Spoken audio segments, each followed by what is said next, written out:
Gagawin mo lahat para sa amin ng anak mo. Oh, ano ba yan? Ano ba yan? Panoorin mo muna kasi. In the rafters or the roof of the hut, and a rope would be tied around his testicles, and when his partner... Oh no!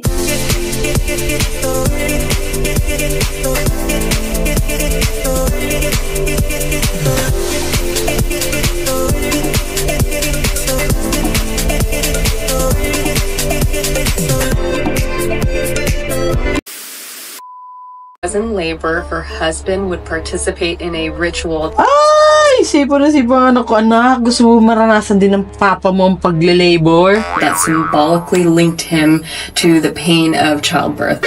So the father would sit above his wife in the rafters or the Ganito daw sinuunang panahon. roof of the hut, and a rope would be tied around his testicles. When his partner felt a painful contraction, she would tug on the rope so that he too would experience the pain. So, Oh no! Yung pala, pwede pala yun para ma-experience it. Ano kaya ancient something to? Oh no! Ngayon papakita ko to kay daddy. Diba? Hindi siya nakikinig, lap. Ano lang siya dun, oh. iPad. Tara na! That ma-experience to ng amo mo. Hindi lang ako. Dahil dalawa kaming gumawa nito sa iyo. Grabe naman to. Bila ba ito mga kalukuhan talaga ng mga tao ngayon?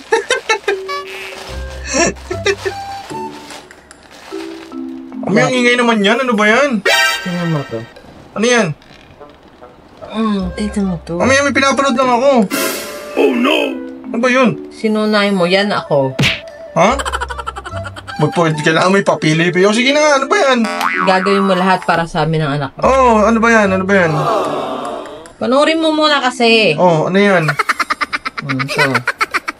in a ritual that symbolically linked him to the pain of childbirth. Pakinggan So mo. the father would sit above his wife in the rafters or the roof of the hut, and a rope would be tied around his testicles. And when his partner felt a painful contraction, she would then tug on the rope so that he too would experience the pain. So this practice Ano yun? Took up the rope. Ulitin ko nga. Anak ng to ko. Took up the rope. Teka lang. linked him to the pain of childbirth. So the father would sit above his wife in the rafters or the Parang masaya kayo ni baby sa gagawin nyo. be tied around his testicles. When his partner felt a painful Ito. contraction, she would then tug on the rope. Mami, kalokohan yan. Hindi yan totoo. Oh! Gagawin mo ba ang lahat para sa amin?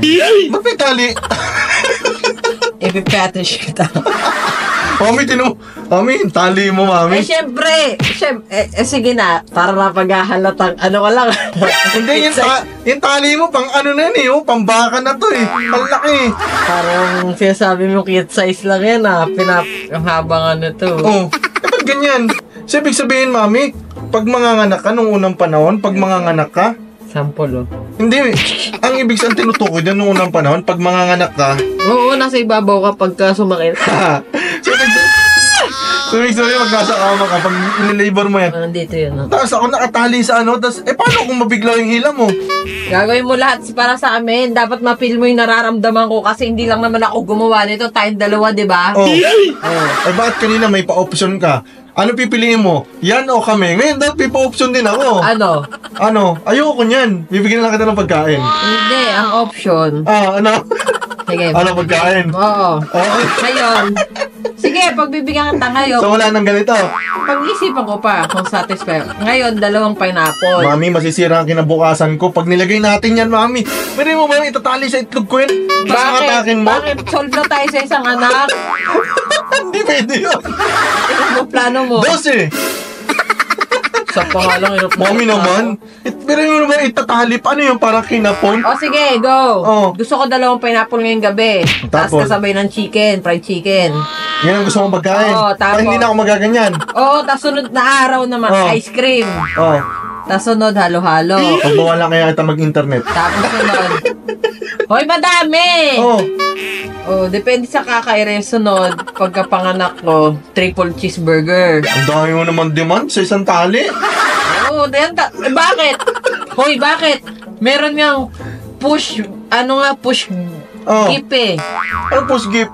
Yung push gift. Yung pagka nag-labor gift ka, o pagka panganak mo, yun ang request ko sa'yo, pagkain lang eh. Ang hirap niyan, mami. Mahirap yan. Ano na lang, sa tali na lang. Tali, hindi. Okay na yan. Para Tara. naman makita ko yan. Ano, kumain tayo. Wala na nabuntis ako, di mo na pinakita sa Ay! akin, ha? Ang sakit naman, mami, ng biro Ha? mo. Mas masakit pa Ha? sa pagtali ng itlog ko yan eh. Alam mo, Dad, mula na nabuntis ako. Tamo, ganito yung ginawa mo. Ganito. Mula Aray! mula na nabuntis ako, di mo na Oh. pinakita yan. Ano pa nga kailangan ko, di mo pa ginagawa. Natural. 9 months na to. Iba ang pakiramdam ng misis kapag buntis yung ano ba iba ang pakiramdam ng mister kapag buntis sa misis, lagi niya Hindi. delikado. Hindi Kahit totoo pasabihin ng mga doktor mo yan. Makalipas ang ilang araw na walang ligo. Daddy!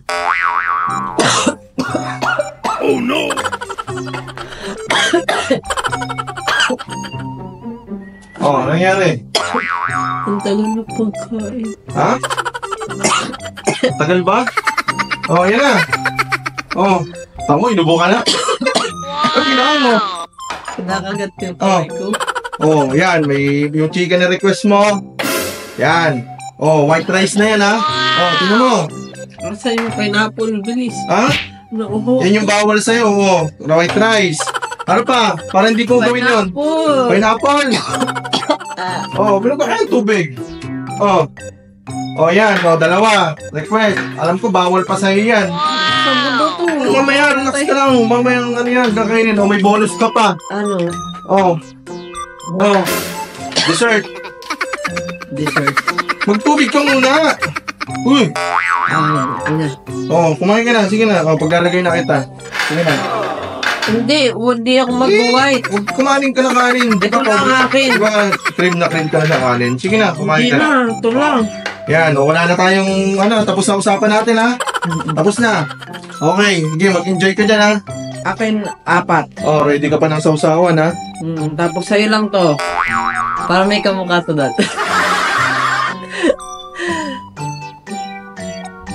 Rachop ako.